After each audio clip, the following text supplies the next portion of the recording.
Welcome everybody to the Chess Lab. So I didn't want to play this tournament because I haven't my repertoire fully ready. However, since this is a team event and not an individual event, and in my chess club I have a decent rating and I am of decent strength, and also statistically this is the event that I do best, it would have been a little bit egoistical to decline the invitation to play this thing, and so I decided to play it. Water break right there. Now this is round one, so let's look at the game. You can see at the bottom and at the top of the chessboard the names of the players playing with what. Of course, I'm always gonna be the player in this color down here. And so my opponent has a rating of 1906, so a strong opponent. This is FIDE rating over the board, classical time format. So, strong opponent. And he opened with knight to f3, which, as we will see, is going to be the move that I've chosen to open the games myself. So knight f6, g3, which is exactly what I will play too. And now I played c5. c4. I think that I will play bishop to g2 instead myself, but I'm not super sure. Yeah, I think so, yeah. In reverse is a little bit tricky. But okay, knight c6, and basically against knight f3, which is the personification or the movification of flexibility, Black is saying, I'm just developing my knights, and since when you develop the knight on c6 against d4 openings, you rather have the pawn already on c5, and so that's what Black is doing. Now, you're probably thinking this is not a d4 opening because White hasn't played d4. This is true, you're correct. However, knight f3 is more similar to d4 than to e4, and so the concept of first moving the pawn to c5 and then the knight to c6 still applies even here. And so because of these reasons, Black is saying again, I'm playing c5 so that once my knights are out, this knight on c6 is not blocking the pawn, which again is typically this type of openings, let's say, games. It's a very broad thing.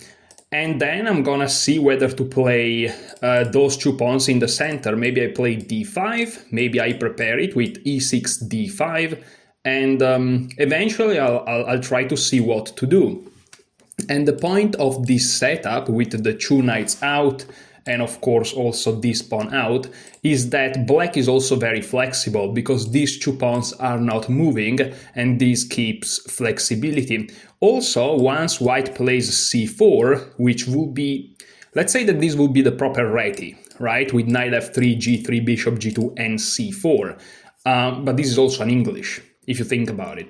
But basically, with these two moves of the pawn, Black is also arguing that this keeps it more symmetrical, which in a broader sense kind of leads more to a drawish position. Not that Black necessarily wants to draw, but definitely Black in the opening wants to equalize. That's Black's goal, at least, ideally. But okay, anyways, bishop g2 was played by my opponent, and here again I played d5. There are some problems if you allow White to play knight to c3 and bishop g2. The control that White exerts on the d5 square starts to be a little bit too much, and after d5 it's technically playable because the bishop is not looking at the d5 square yet, but after something like take, castle, the queen may have to move again because of this alignment bishop-queen. And in general, we don't want to allow that. So we rather have d5 immediately. And after take, if knight to c3, what I've studied and what is in my repertoire will be to play knight to c7, which looks a little bit passive, but again, if you combine it with solid knowledge, it's completely fine. I don't have that knowledge, by the way, but we don't talk about that. That's why I didn't want to play this tournament, because if my opponent really played the sharpest line ever in the opening, I'm not equipped to face it. I just know broad ideas, not really in the specifics. But okay, here my opponent castle, so makes my life a little bit easier. And here I'm out of my opening preparation, because again, it's not that I have a full repertoire yet. But here I still studied some general concepts from the opening course that I have. And one concept is if you can take the center, take it. And so here I played the move e5. And basically what's going on is that black is saying, I'm not afraid to taking my stake in the center. I have my knights out. And yes, your king is already castled. However, your bishop is pointing in this direction. And your knight alone is not scary, so the fact that my king is still in the center is not a big deal. Also, again, if you want to open up the center, you're gonna have a tough time, because already d4 is a little bit difficult to play. There are no play on this knight, because he's sufficiently defended, at least for the moment. And here again, if knight c3, I can consider to either go back, or even perhaps this time to play this bishop to e6 move. Which is very interesting. Of course, you have to calculate what happened on knight g5, because if you take here, this knight will fall, right? But maybe after bishop e6, knight g5,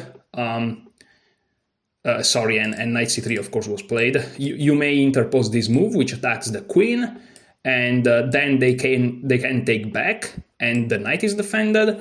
Or maybe they can even take the bishop first, and after you take the queen, they take yours.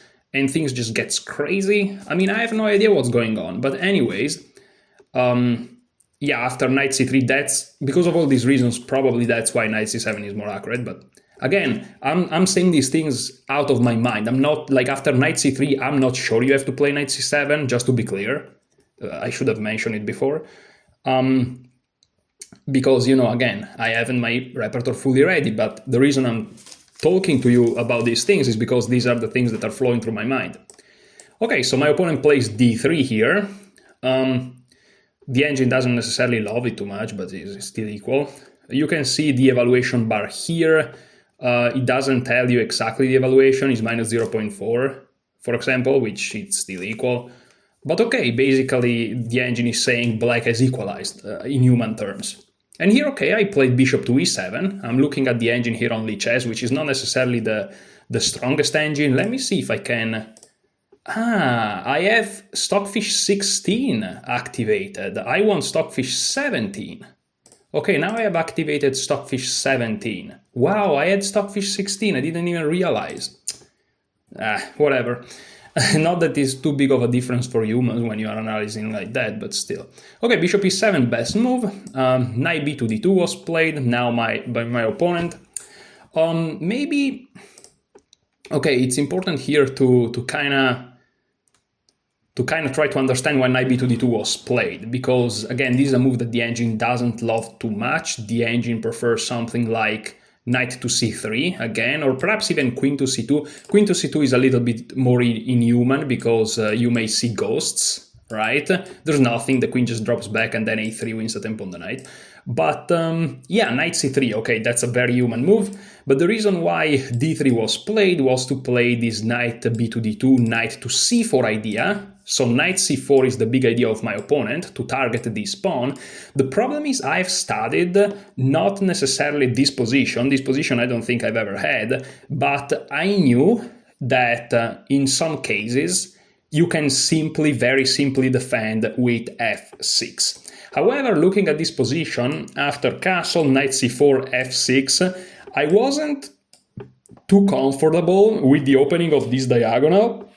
And so I tried to find a way to perhaps counter this knight c4 without the need to play f6. So that kind of was my goal. And so I realized that after knight to c4, attacking this pawn, a very nice way to handle this is to play the move queen to c7. Queen to c7 is a very typical move in these black setups against knight f3. Again, this is something that I've studied very broadly and not really specifically, but I knew that queen c7 was a thing. And so I'm like, after knight to c4, I want to play queen c7. So now is black to move after knight b to d2, but let's say is white to move again. Well, knight c4, queen c7, but there is a tactical issue. You always have to think about the negative aspects of your moves, and also the ones of your opponents, of course.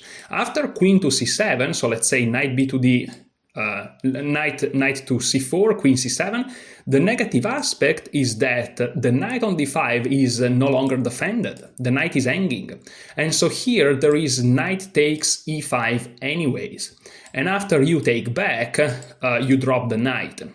And yes, you can take here, but you know, in the end, the moral of the story is that white won a pawn. Now, I'm not sure if this works very, very well, because after here,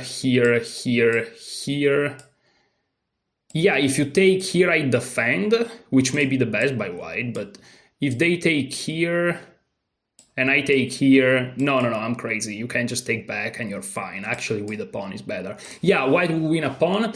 And so I'm like, okay, after knight to c4, I want to play queen to c7, but the negative aspect is that once again, this knight is no longer defended. So I decided to simply play bishop e6, which I'm noticing is also the best move by the engine, and this defends the knight. My opponent in this position here played exactly knight to c4. The computer is a little bit lagging because I'm working on two screens. Also, I'm noticing that the battery of the computer is almost at 0, so let me fix that in a second. Okay, now we are fine. Wait a second, because I have to fix... Because I'm working on two monitors, because I bought a new monitor, which is great, but it's making the computer just slightly slower and laggish.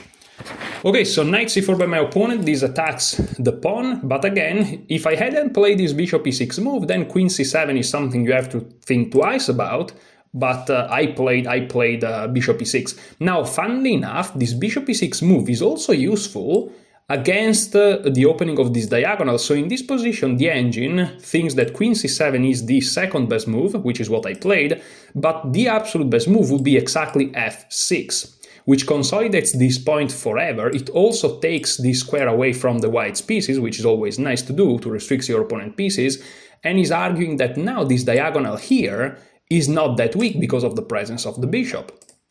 But okay, here I play queen c7, that was my idea, that's what I did, and here my opponent played knight to g5. And knight to g5, I saw this idea, and here there is no good way to avoid bishop takes g5. Like, this is the best move and you have to play it, and I saw it from the distance. I saw it from the moment that I decided to play bishop e6 a couple of moves ago. And the reason is white is threatening knight takes e6, which doesn't really win your bishop pair. I mean, it does, but that's not the threat. The threat is that after f takes e6, you have double pawns. Isolated double pawns. There are many situations in which the double pawns are great, like for example in the Caro-Cantar-Takauer variation. This is a very famous variation. But here they would just be isolated and doubled and already targeted, and then the king is not super safe. If you short castle, it may look great, but again, this diagonal is not good, and this pawn may be a weakness in the future, also with bishop to h3. And already, let's say, is white to move after take bishop h3. Is already not clear how to defend this pawn. You can't really play queen to d7. If you play queen to d7, queen to d6, that's what I mean. If you play queen to d7, you are pinning your pawn. So it's not the easiest position. And so basically here, and of course, if you retreat the bishop anywhere really, you're gonna hang your knight. So your bishop needs to stay here, but you can't allow knight takes, and you have only one way to do so, which is bishop takes g5. Now, I'm giving away my bishop pair. However, after bishop takes g5, and this is something that I saw from the distance, the engine says that you can castle, but I decided to play f6. I'm happy to see that the engine thinks that this is still a good idea, because it's keeping this very slight advantage for black at minus 0.4. So I'm happy to see that. So I'm not playing like absolute shenanigans. And my idea is that, I have a light square bishop, and I don't have a dark square bishop, so I'm putting all my pawns on dark square while winning tempi, because now this bishop has to go back. And also, yes, my opponent has the bishop pair, but this structure here, especially these 3 pawns, are kind of keeping the position closed, especially here in the center. White is finding it very difficult to have breaks, because the only break will be d4, but good luck achieving that. And if you play e4, well, then d4 is never possible, and this is just a backward pawn. And if you prepare it like that, it's perhaps possible, but it's going to take you some tempi. And also this knight, you have to be careful, so you first have to defend the knight and then prepare it. And again, if you play e3 with g3 inserted beforehand, then, you know, there are some light square weaknesses you have to be careful of. Yes, you still have your light square bishop, but hey, that's the bishop I can counter. So don't count on having this light square bishop forever, and if you play e3, you have to count on that. So there are some strategical and tactical problems, long-term tactical problems, maybe just strategical, and I'm winning tempo. So, okay, my opponent plays bishop d2, the best move, but of course. And here, castling is completely fine. However, I wanted to overprotect this knight, because you never know that this bishop wants to move somewhere and may have to be called somewhere else. Also, I liked this kind of alignment. I like the fact that, you know, there are some variations where I move this knight, and this knight is perhaps pinned on this d file, and so I decided to play rook to d8. Still, the engine thinks that this is fine. It's not, you know, the most precise engine move, but is a valuable idea, let's say. The only thing I have to be careful of is ideas like this. However, for the moment, they never works. First of all, I would just win a piece, but also b6. You know, you have to be aware that this exists, even if it doesn't work right now. Okay, here my opponent plays rook c1, a very logical and sensible move. Targets my queen like I did with his, and also this pawn is now a little bit weakened. Here, the engine thinks that b6 is the best move, simply solidifying everything. I decided to instead just castling. This is also fine. And here my opponent decided to go for a line that I saw, but I didn't really like it for him. And in fact, the engine thinks that bishop takes d5, which is what he played, is an inaccuracy.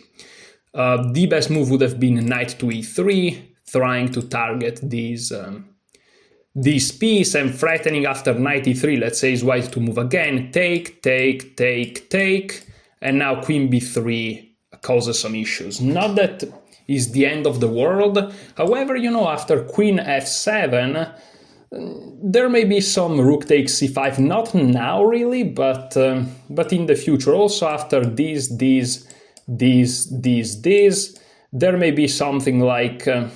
yeah, but also you see e4 with the idea of dislodge the rook and then win c5. It hangs the pawn on d3. So it's not so easy for white to create threats. Even knight e3, even if it was white to move again, well, if it was white to move again, I guess that rook takes c5 directly would be a move. So, okay, here knight to e3 will be the move, and here the best move according to the engine would be queen d6, so that after all the trades, you can take back with the queen, and queen b3, of course, loses his stings because you can just take it.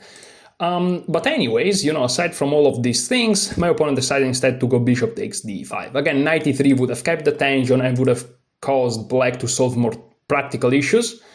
It would have been the end of the world, it would have been equal, but this is now a little bit, you know, it was basically equal, but perhaps bended in favor of black, and now it's slightly better for black, officially.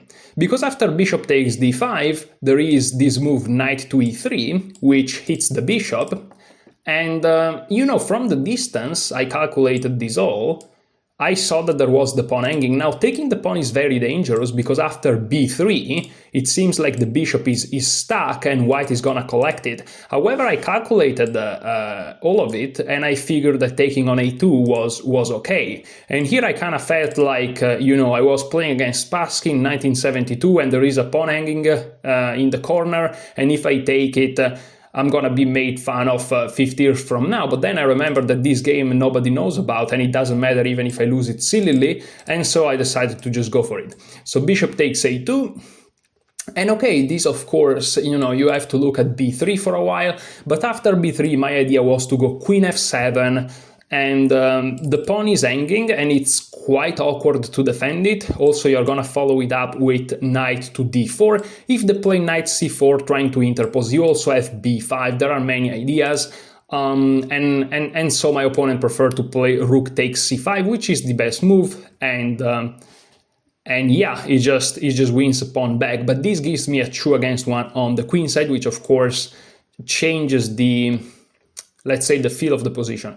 Now let's try to investigate b3, because after b3 my ideas of playing queen f7 and all that, I'm not sure it's correct. I just made it up. That's what I wanted to do. Now, funnily enough, here the engine is suggesting queen to b6, which attacks the pawn in this way, and that's how the engine likes to do it. And now the move knight c4, of course, does nothing because it's not blocking anything, and so you can directly take and you win another pawn and you're up 2 pawns. And also queen b6 defends this pawn, so he's really threatening to win like a second pawn and being up 2 pawns. However, my move queen to f7, and that will be the absolute best move. I'm checking here with the engine. I'm not making this up. My move queen f7 still keeps the advantage. Here will be minus 2.4, and after queen to f7 is minus 1.7. So it's not as good, but it would still be clearly better for black. So even my idea that I saw, I saw this move a while back, I don't remember exactly when I saw it, but it must have been, yes, before castling. I saw the idea that, from castling, I saw queen f7. Because once you castle, you have to see this move, because it's a capture and you have to calculate it. And then you have to look at knight e3, and then you have to notice that the bishop is hanging and the pawn is hanging. This is, believe it or not, a double attack. Now you may say, no, that's not a double attack, this is just an attack on the pawn, you can defend it. The problem is, if you allow your opponent to take your light square bishop, that's catastrophic. So yeah, this is a double attack. In fact, here the best move is bishop takes a2, but the second best move would be bishop e6, simply leaving this pawn.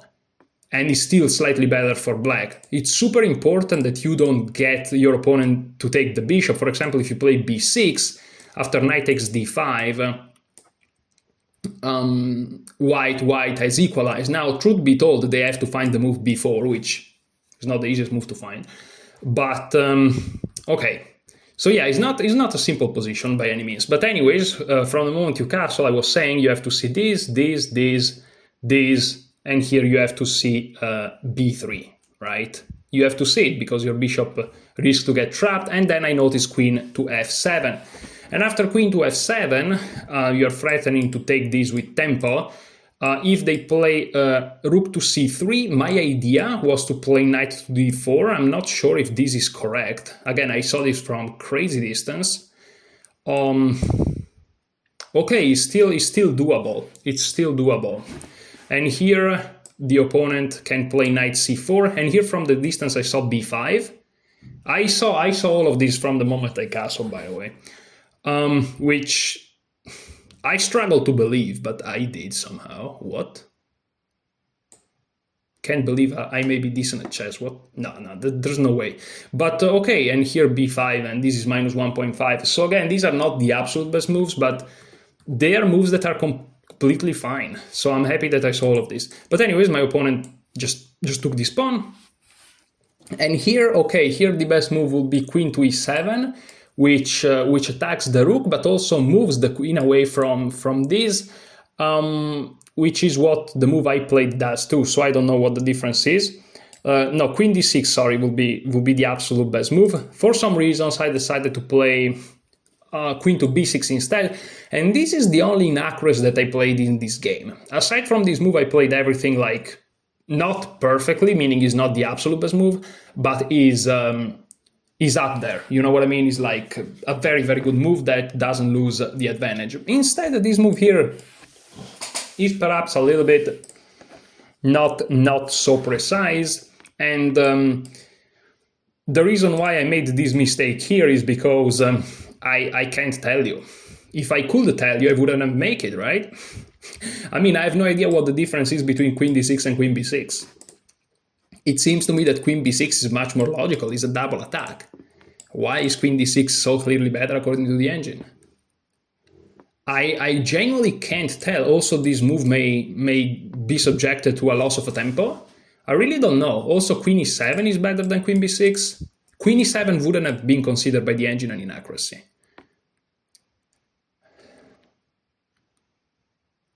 I really don't understand, you know. Okay, let's try to understand after queen b6 what my opponent could have played. My opponent could have played b4. That's the best move according to the engine. But I'm not gonna lie to you, I'm extremely confused. What happens if you just take here? Oh, queen a4. Which attacks the knight, and if the knight moves, the bishop hangs, and if you defend it, still the bishop hangs, but the rook hangs. What? Oh, he's also threatening rook to b5. So I guess if you play a5, rook b5, and then bishop here, and then this, well, there must be tactics somewhere. And if you do this, there is bishop here, and everything hangs. I want to see what happens if you play queen d6 and they go b4.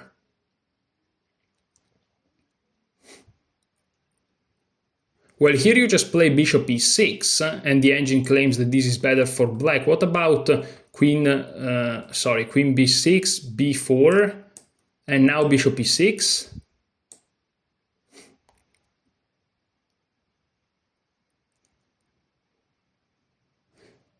Now there is knight to c4. Ah, that's the difference. I found it. I found it.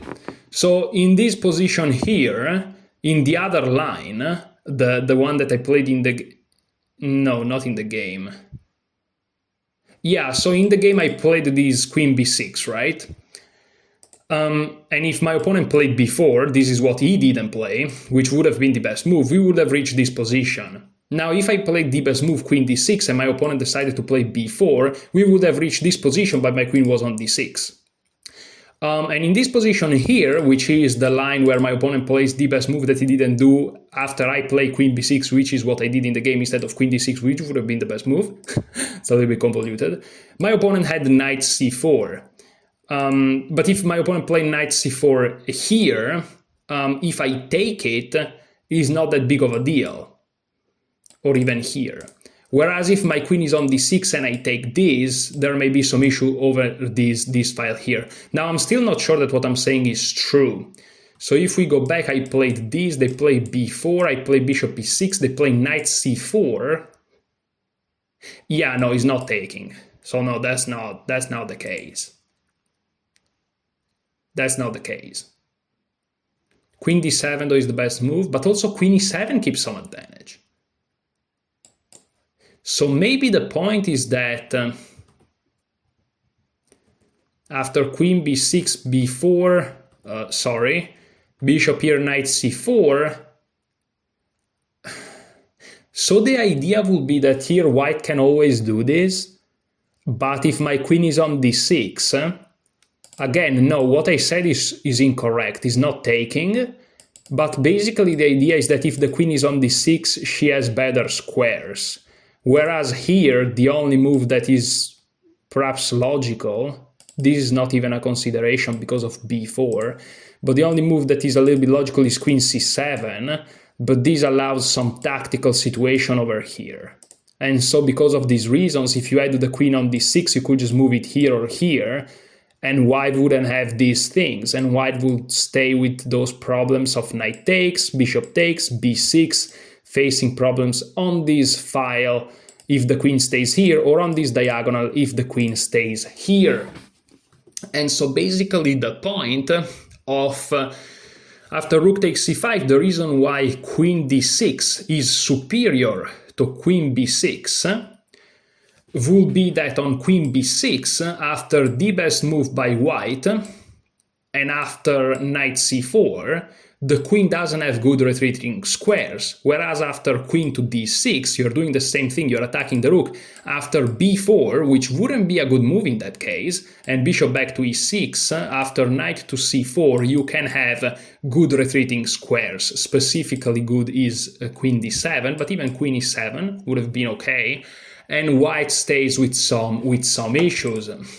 However, after queen to b6, the only way to kind of justify this is by playing b4, which again creates that crazy tactical tension on this side of the board, center/queen side, that kind of allows white to almost equalize.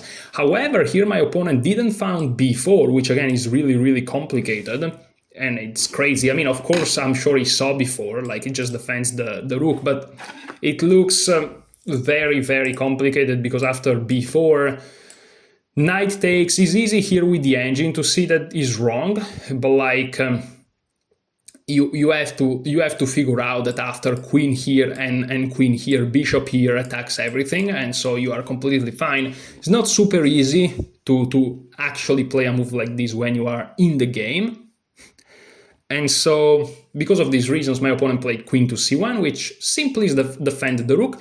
However, here I was very happy, and I thought I was winning, which is not true, because I played knight d4, and I'm completely winning, because I'm attacking this pawn with a fork, and I'm threatening this with a fork. And I was very happy. However, it turns out that after knight to b3, which yes is a fork, you're blocking the bishop, and so queen to c4 is check, and white gets out of the way. So you're about to see a crazy position. Here my opponent has only one move, which is rook to e1, but I mean, of course you have to defend this. This is the most important thing that you have to defend. Right now this doesn't work because the bishop is still looking at this square, and so here you have to defend. Also b3, trying to trap this bishop again. There is this threat, white has to address it. If you move the queen to defend this, you're gonna drop the rook, so the only move is really this, and this was played, so rook e1, and here I thought about it, and I realize now that knight b3 falls victim of queen c4. However, I realize that after I play king h8, still his rook is hanging, and if he plays rook c5, I have this which wins a tempo, and I win a piece, and if he moves the queen back, I can take the rook, and if he takes my queen, I take his queen, and I defend everything, and he's in trouble. And so I figure, wait, I can still do this. Now it turns out that this is minus 0.7, and after queen to e6, it keeps the advantage, because now I'm controlling the diagonal, and knight b3 is an actual threat, but I play knight b3, which equalizes.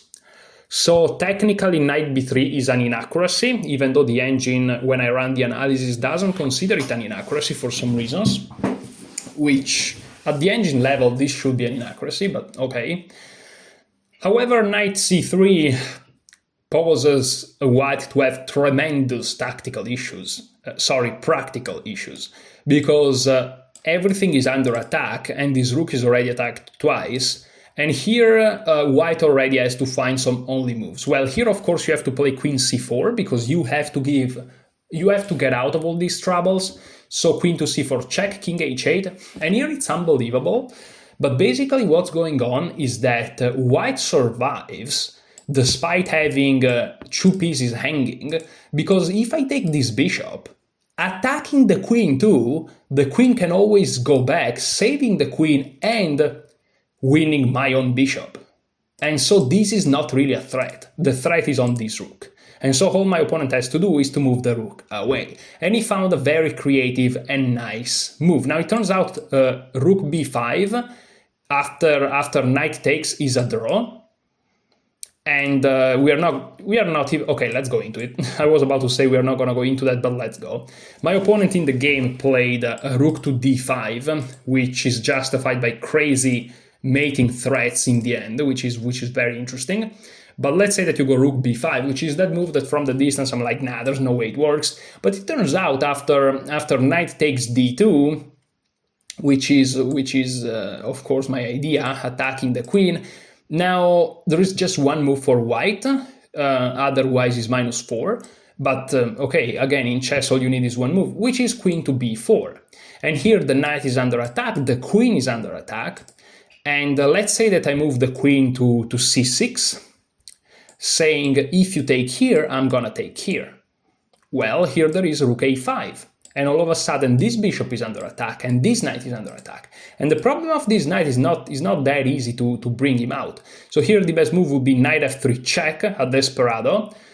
If the king just moves, you're gonna take the rook, and you will be up an exchange, so e takes f3 is the only move, otherwise it's -5.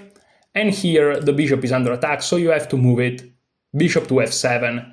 And here, okay, rook takes a7 is possible, but then there is queen takes f3, so let's look at it, why not?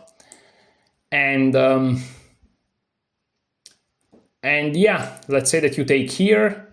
Here there is queen takes, rook takes, and this is by no means super forced, especially queen takes b7 is not perhaps the best move. Better would be queen e4 to keep the attack but also trade the queens. And after queen takes, d takes, there is rook d4 which attacks this pawn, and eventually it will still lead to an equality. But let's say they play queen takes b7, which looks a little bit more forcing. This is basically equal, which is crazy after all these shenanigans, but it is. This pawn arguably is more a weakness than a strength, because black still has a lot of pieces. This bishop will always be a little bit stronger than this knight perhaps, and he's on the right squares, he's on the light squares. So it would be an equal position, but this is crazy. This is crazy, like white has to see in the game, using his own time and his own pieces, certain only moves that are quite scary. And if you just made one mistake, because here with the engine it's easy, but if you just make one mistake, it's over. And it's not like it's over like you lose a pawn, it's over like you lose a piece and you're dead. So it's very tricky. So my opponent prefer rook to d5, which keeps the same evaluation, 0-0, but practically I think is a little bit more cautious. And after rook d5, there are issues here. So first of all, for some reason you can't capture here. Yeah, the reason is queen takes a2. We already established that, and this knight may be trapped one day. Not sure, but you have to already find knight b3. You have to be careful. So what's the alternative? So knight here is out of the question. What can you do?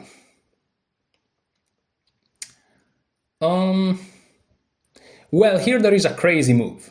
The move that I saw from the distance, which is wrong, this is wrong, but it's crazy, and white has to see it, is knight to c1. Knight to c1 is a crazy move, because this is attacked now. And if you take this knight, you're gonna lose the queen. And if you take the bishop, this time is defended. So you can't take the knight right there, and you can't take the bishop like that. So what are you gonna do? Well, if you take the knight like this, you are losing. Because after bishop takes, knight takes, rook takes, I'm up an exchange. So let's put it on the board just for you guys to see. I have two rooks and they have one rook and a bishop. And pawns are equal, so I'm up a clean exchange. It's not even debatable. It's -3. However, after knight c1, so they can't take in these three ways, and they can't take here. So it seems like, but there is the skewer, right? So it seems like white is lost. However, here white has, and this is what my opponent had to calculate and see, they have rook takes d8, which is a fantastic move. And the problem is, if I take back the rook, anyways really, now after queen takes c1, there is no rook hanging. And so my opponent would have just won a piece, a full piece, the knight on c1. I don't have desperados, of course the best move is knight takes c2, but still, this knight is just lost. And so I would still lose a piece for a pawn, which is not enough. And also the position is terrible, because my opponent's pieces can be coordinated very well. However, if I take the queen, that's of course what you have to see. Well, here there is rook takes f8 check. I'm not sure if my opponent thought he was checkmate or not. Here I saw that I have bishop g8. The problem is rook takes c1. And here my opponent is winning, because he's just gonna go here, and he's just gonna win my bishop, and then he's gonna have two rooks and two pieces against a queen. keep in mind that 2 rooks are already enough. So that would be completely lost. This is +7. And so, yeah, I guess that here knight takes e2. You can play the same thing, right? These are a little bit better. But like still, it's winning. It's winning for white. And I saw it that it was winning and I tried to make it work, but no. And so I realized that, in this position, I can't play knight c1. Knight takes, again, simply queen takes, and white is fine. And so I'm like, now I have rook c8 and rook takes d5 as options. And rook c8 looks the more juicy because, it attacks the queen and it attacks the bishop, but it turns out it's not as good. I don't even remember why. You'll excuse me, guys, but this was the first game and I played 4 games afterwards, so I played a lot of chess since then. It didn't pass a lot of time, but a lot of chess is between this game and now. So you will excuse me if I don't remember exactly what the freak was here.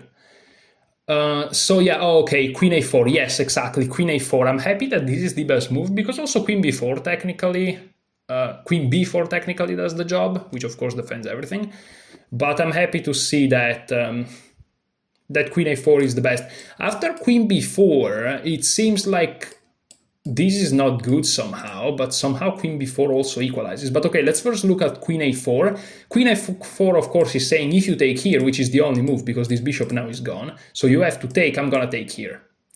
And the problem is now I couldn't find, like, I didn't like this because all of a sudden it seems that white has the more active pieces. And my knight is randomly on d2, which looks good, but it's really terrible. So let's go back for a second. Okay, just out of curiosity, I want to see why queen b4 is correct, because in my mind knight takes d2 is just... Okay, so basically the idea is that you don't take here, because this will hang and you will be up an exchange, but you first interpose this move here. And after, let's say, queen c6, saying if you take here, I take here, there is again rook a5, very similar variation to the previous we already saw, and this is hanging. And knight here, rook takes, saving the rook, taking the bishop. And this would be equal. Actually, yeah, knight e4, and this they take, and white may even be slightly for choice. So because of all of these reasons, I didn't play rook c8, not because I saw queen b4. Queen b4 is insane. I thought he was losing for white. Turns out he's playable. But because I saw queen a4, which is just dead equal, which is correct. So instead I decided to take, which I thought, okay, this causes the most practical problems for my opponent. And keep in mind, again, it's easy now to go back and forth. However, this analysis, if you look at the video length, is already around 42 minutes. And the problem is you have to see all these things in the game. And we have 90 minutes plus 30. You can't spend 40 minutes for these 2 moves, you know? Because these 42 minutes I've spent in this video are mainly on just 4 to 5 moves. It's just a bunch of variations. But we had to move. For example, here... on move, what is it? Move 18, knight b3, I spent 4 minutes, 1 minute, well, played instantly, rook takes d5, I spend, yeah, on rook takes d5 I spend a lot, from 56 minutes to 37, yeah, almost 20 minutes, I spend a lot here. Queen takes played in 10 minutes, so, you know, we are spending some time even here. Rook d8, okay, here we are where we are. Okay, so in this position here, my opponent has to debate whether to take with the queen or with the knight. And again, he has to keep in mind all of these tactics. In the game, I thought I was completely winning after I played knight b3. Even seeing this, I'm like, there's no way that he survives, but then he played rook d5, and I start to see all these all these shenanigans. Also because, you know, here the engine says that, for example, rook b5 is a draw. And so you may think that I'm silly to think that in this position I was winning. But again, keep in mind, humanly speaking, you don't play rook b5, you think he's completely losing, because you just play this. It turns out it's fine, right? Because you just go here, and after here you go here. You have many intermezzo. But this is like, humanly speaking, rook b5 is losing. And so in my mind, my opponent, when he played rook d5, played the only move. And so in my mind, I was winning, but my opponent managed to find some crazy defenses. When in reality, the engine is like, you are a moron, your opponent was always equal in many ways. But humanly speaking, when you're there, you think it's only moves after only moves. So okay, rook takes d5 I played, which again causes some problems. And here my opponent played queen takes d5. Knight takes d5 is completely playable too, which is the difference between engines and humans. Like for a human, you know, knight d5, if he didn't play it, he didn't like it, right? But the engine is like, nah, you can play whatever. Knight takes d5, and here I have no idea what the idea was. Oh yeah, my opponent was scared of some crazy knight takes d2 ideas. It turns out knight takes d2 is slightly better for white, is not good. Here queen e6 is the best move. Knight takes, let's see what happens here. Oh, here queen takes, and after queen to b3, so this is the endgame that we saw. Queen b3. Oh, so here we both missed the move queen a5, which defends the knight and keeps some activity here. But even after queen a5, which also attacks the knight, that's the point. How is this slightly better for white? Don't I just take here? Queen a7? Okay, but this is equal, right? But apparently no, apparently white is slightly better according to the engine. But yeah, my opponent would have had to reach this exact position in his mind's eye, I should say, and realize that it was slightly better for white. And he should have done it from here. And he's like, believe it or not, I know that here with the engine is super easy, and also we are not using visualization because we are seeing it move by move and it seems super easy. Trust me, it's extremely hard to do in game. Like from here to see that variation like exactly with also the little sub ramifications, it's difficult. So anyways, after knight takes d5, knight takes would not be the best. Queen e6 would be the best, which I don't think I would have played, but maybe I'm wrong, I don't know. And here is just equal, after knight e3. Oh, and here I have here because oh my goodness. Wait, what? No. Knight e3, knight takes d2. What? Queen b4? I'm up a piece, right? But this is hanging. And I can't get out? Oh, it's a double attack. Oh, it's a double attack. Oh, that's crazy. No, that's crazy. My opponent would have to see also this, because to play knight d5, of course, he doesn't know if I'm gonna play knight here. I may do this. I may play anything, right? And this tactic still remains. And after this is insanely difficult to realize that, I mean, this is crazy difficult. And so he would have to see all of these lines, not just knight takes and knight takes, but also knight takes and queen e6 with all the ramification. And he would have to see all of this. And so now you understand why in the game you play queen takes d5. But okay, here I played the rook d8. I can also play knight takes d2. I like to see that rook d8 is slightly more precise. And after all the shenanigans, this is just equal, by the way. My opponent played queen f7. Queen c4 is also possible, and it just transposes. But queen f7 is perhaps a little bit more accurate. Yeah, because after this there may be some forced repetition here. I don't know. But okay, queen f7. And here I just took. And my opponent took. And so after all of these crazy shenanigans on move 23, I have He has 51 minutes, and I have 19 minutes. Woohoo! Let's go. However, here something crazy happens. So it turns out that here the best move is knight b3, just trying to go here. Knight b3 is also good because rook here is not playable, occupying the open file.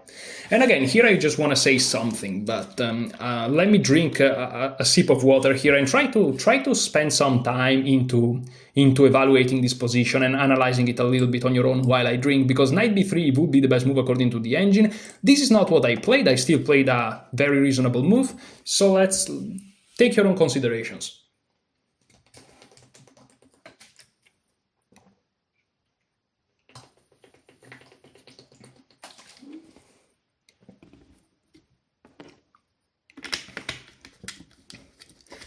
Okay, so what I want to talk about here, after this little water break, is that it's very hard for humans to play chess. Like, for example, after all these crazy shenanigans, our mind was in tactic mode because there were so many tactics, so many things you have to be careful of. It's crazy, right?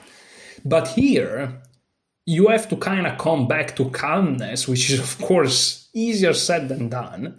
And you have to realize, okay, let's just look at the position for what it is. Like, ideally, you want to look at this position like that's the position you're starting your game with, except you know how you got there.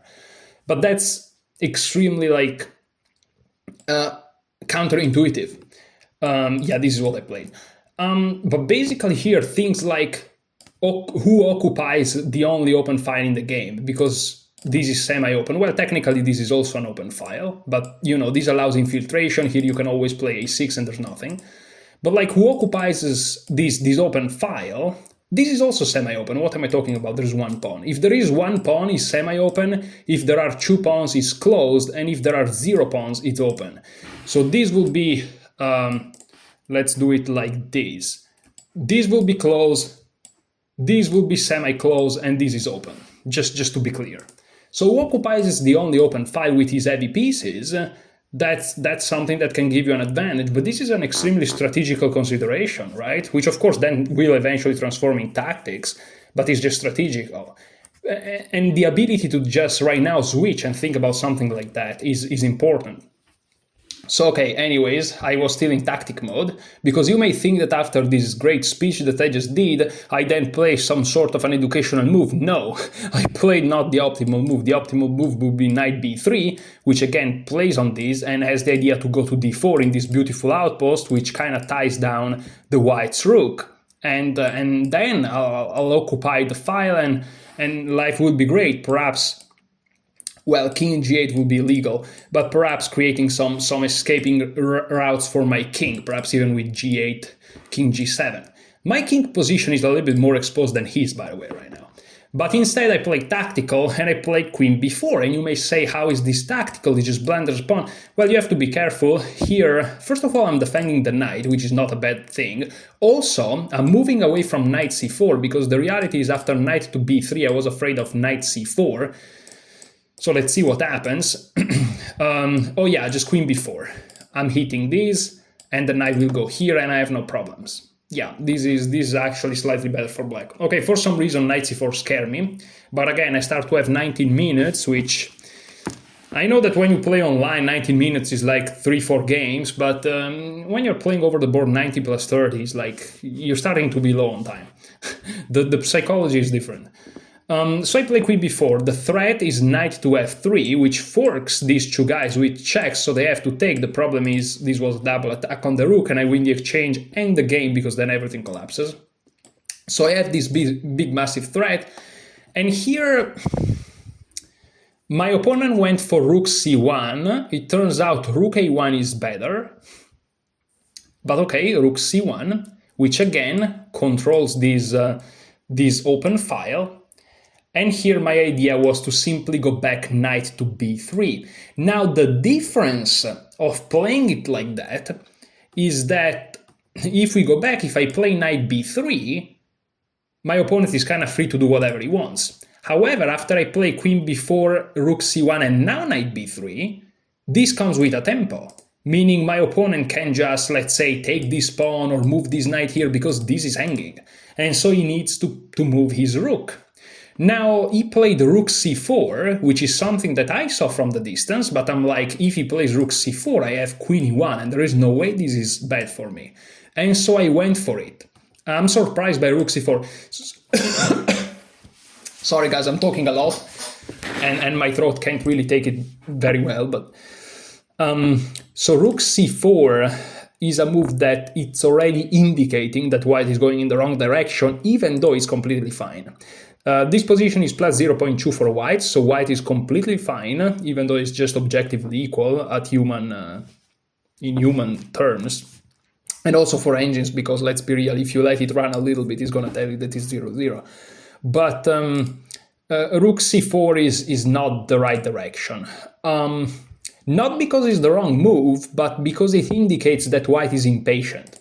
Better would have been rook c7, which creates some more serious counterplay. But also rook c7 is, humanly speaking... yeah, you know what? This is not an easy position. I take back what I said. This is not an easy position. But okay, rook c4 is fine. The problem after queen e1, king g2... Only move, by the way. Knight f1 is after knight d2, which attacks the piece, undefendable, is mate in 8. So you have to go here. Now there is knight d4. And, well, of course, I have to save the knight.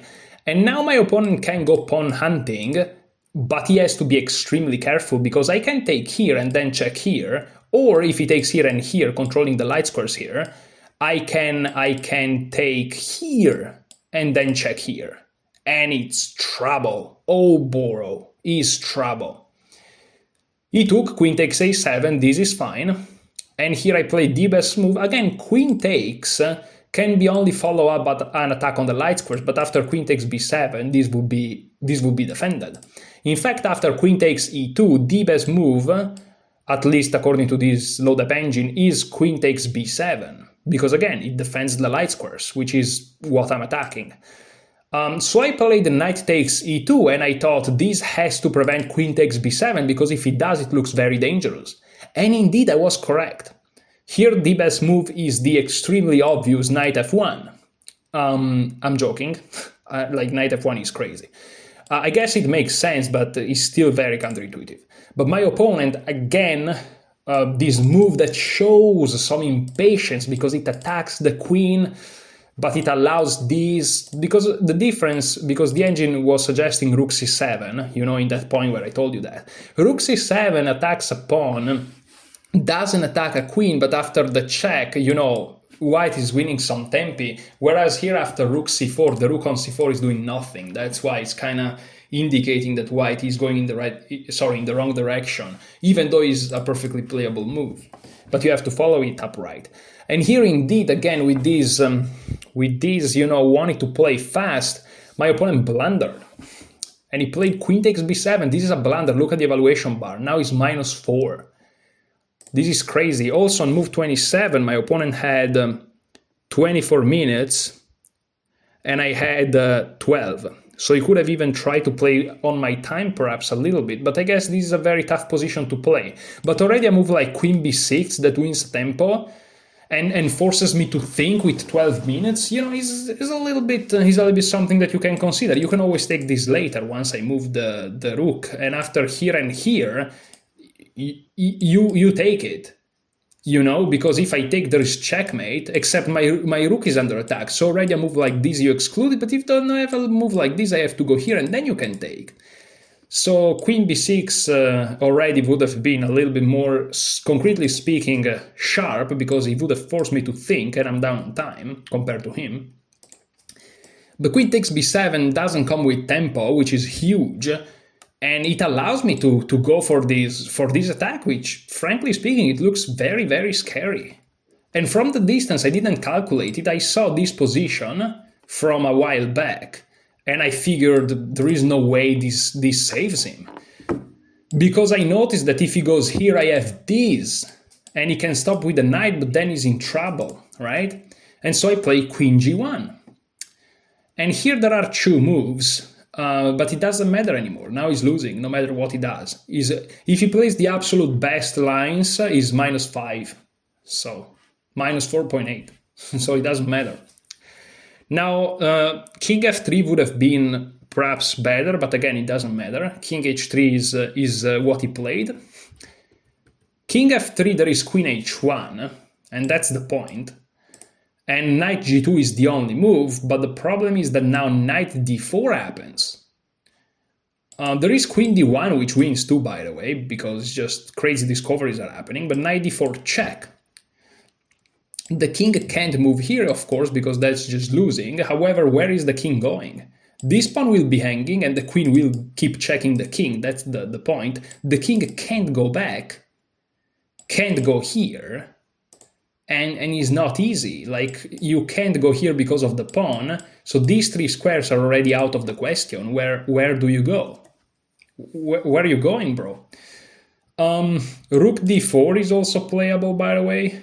But that then is just losing, because he will be down an exchange, but I'm attacking, you know? And if you go here, let's say, here Queen F1 wins, Queen D1 wins. I wonder if this wins. No, this doesn't win because of Rook C8. Very interesting. So this perhaps was a little bit more resilient. But these moves win because they are threatening this, which is checkmate. And so, yeah, remember, check captures attacks, but in reality is checks, threat of checkmate, and captures and attacks. So you should have calculated those two before this. I'm not sure if in the game I would have played this, I'm not gonna lie. But see, now after queen takes h2, he has to take care of a lot of moves, and is not easy to play practically for white either. Compared to in the beginning, you know, leaving this pawn here and play on tempi. So King F3 would have been better, because after this is not super obvious for black to finish the game. Here Queen takes h2 wins instead, because the king is too exposed now, and the rook here doesn't work because of h5 checkmate. Great. So okay, now King h3 was instead played in the game. The problem is that here I simply have queen takes f2. It's the only move. Any other move draws, or well, you can even lose if you play something like that. But, you know, only move to win, let's say, but it's an obvious move. I mean, you're just taking away an important piece of defense of the white's position, and you are setting up, you are freeing the square for the knight. This is the main thing. And it's trouble. Here my opponent spent a bunch of time, but it's because, you know, this you have to understand is a team championship, and all of the 4 chessboards were playing, and if he just resigned or if he played fast, I would have won earlier, and he would have been the first to finish with a loss. And also psychologically for the team, you don't want, if you are losing, you don't want to be the first to go and you just resign, because this gives the team, you know, it may give the team bad vibes, let's say. And so you rather, if you're losing, bleed down your time, and then in another board perhaps they agree on a draw, and that's already a little bit better, or maybe they win, that would be ideal, and so then you resign. I don't really believe too much in those things, but you can understand that somebody may think like this. And so my opponent, out of fanciness, played queen d7, which is now mate in 3. But the idea is cute. If I take the queen, of course, this is checkmate, and also the rook is under attack. The problem is a move like rook g8 is also completely winning, because it just is. However, here there is, you can be precise, there is knight check, and after the king moves up, whether he goes to g4 or to h4, it doesn't really matter. My opponent picked g4. First of all, I can play h5, and after the king takes, I take the rook, and this is no longer checkmate. And same thing goes for h4. I can play g5 and then just take the queen. Of course, there would be checkmate there, but But okay, after king g4, I rather play queen f3 check. The king cannot go back because of the knight. The knight on b1 on g1 is OP, and the combination knight queen. I mean, it's just fabulous. And here my opponent has just one move. He played it, and here I just played g5, and this is checkmate, of course. Now, if my opponent had gone to h4, in that case, I probably would have just played g5 and then take the queen. But more precise would have been check here, and queen h3 is actually checkmate. It's just checkmate. Because the knight controls this square, the pawn's this square, and the queen all the other squares, and this is defended. But okay, the game ended with this. So this was game number 1. I have the mental energy actually to analyze all the games, but unfortunately when I speak for a little bit, my throat starts to hurt quite badly, so I can't really do that. So I'll end the video here, and I'll analyze round 2, ideally for tomorrow, and if I have things to do, maybe in the next few days. Anyways, this was round 1, I won. Unfortunately, our team, I think that lost the first round, if I'm not mistaken. And, well, it happens. Thank you so much for watching.